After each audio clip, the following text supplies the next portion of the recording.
এই রে, হরিপদ বাবু জেগে উঠলো যে। না না, একটু রয়ে শুয়ে কাজ করতে হবে। ও বাবারে, ও বাবারে। যাক, হরিপদ বাবু আবার ঘুমিয়ে পড়েছে। এবার আমার কাজটা শুরু করি। আরে ওই তো আলমারি, নিশ্চয়ই অনেক মাল করিয়া আছে।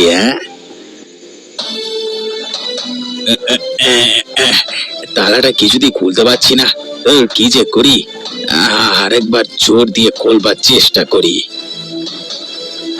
এই তো সাবাস পটা, তালা খুলে ফেললাম। বাহ, এখানে তো অনেক টাকা। একটা কাজ করি, সব টাকা নিলে সন্দেহ করবে, বরং কিছু টাকা নিয়ে কেটে পড়ি।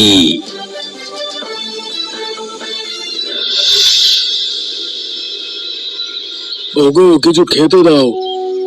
কি খেতে দিই বলো তো? বাড়িতে খাবার জিনিস সব ফুরিয়ে গেছে।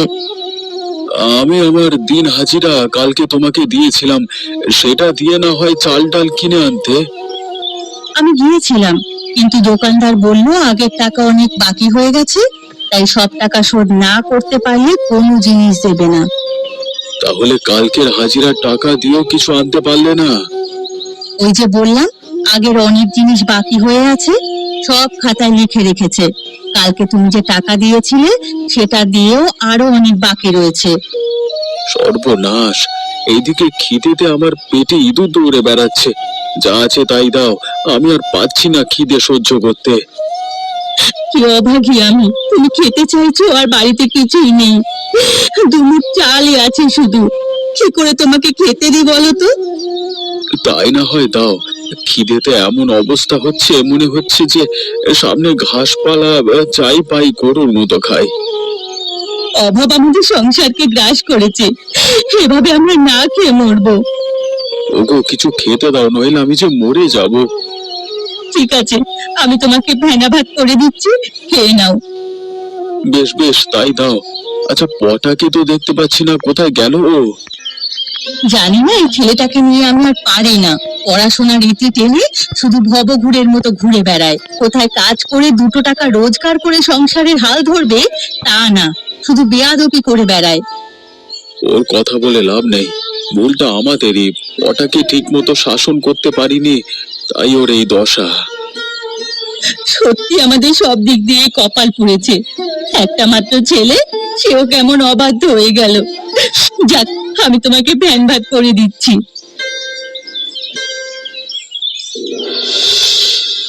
সর্বনাশ, আমার আলমারিটা খোলা কেন?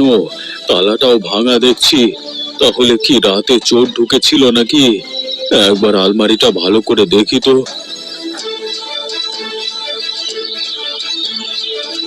হায় হায় হায় হায়, সর্বনাশ হয়ে গেছে আমার। টাকা পয়সা সব চুরি হয়ে গেছে।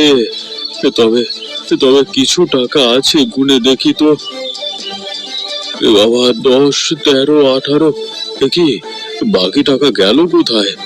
এখানে তো আরো টাকা থাকবার কথা, কিন্তু কিন্তু চোর ঢুকলো কোত্থেকে? আমি তো সদর দরজায় বড় তালা লাগিয়েছিলাম।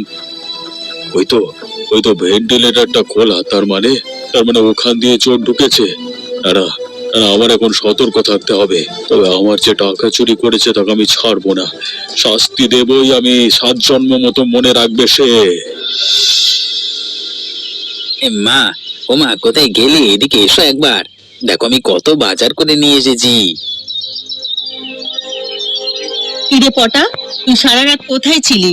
আর তোর হাতে এত বাজার এলো কোথা থেকে? তুই এত বাজার করবার টাকা কোত্থেকে পেলি? ও, তোমরা কি শুরু করেছো বলো তো? এত প্রশ্ন করছো কেন? আমি তোমাদের জন্যই এত বাজার করেছি। অনেকদিন বাদে সকলে মিলে একসাথে ভালো করে খাবো তা না, আমাকে তোমরা প্রশ্ন করিয়ে যাচ্ছ। আগে আমাদের প্রশ্নের উত্তর দে পটা, খাওয়া দাওয়া পরে হবে। তোর বাবা এত কষ্ট করে রোজগার করেও সংসার চালাতে হিমশিম খাচ্ছে, আর তুই হঠাৎ করে এত বাজার কি করে আনলি? ওটা সত্যি করে বল তো, তুই কোনো চুরি চামারি করিসনি তো?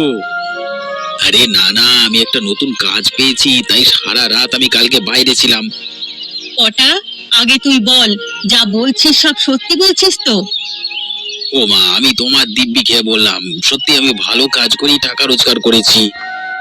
রমা, ওটা যখন বলছে তাহলে ওর উপর তুমি বিশ্বাস রাখতে পারো।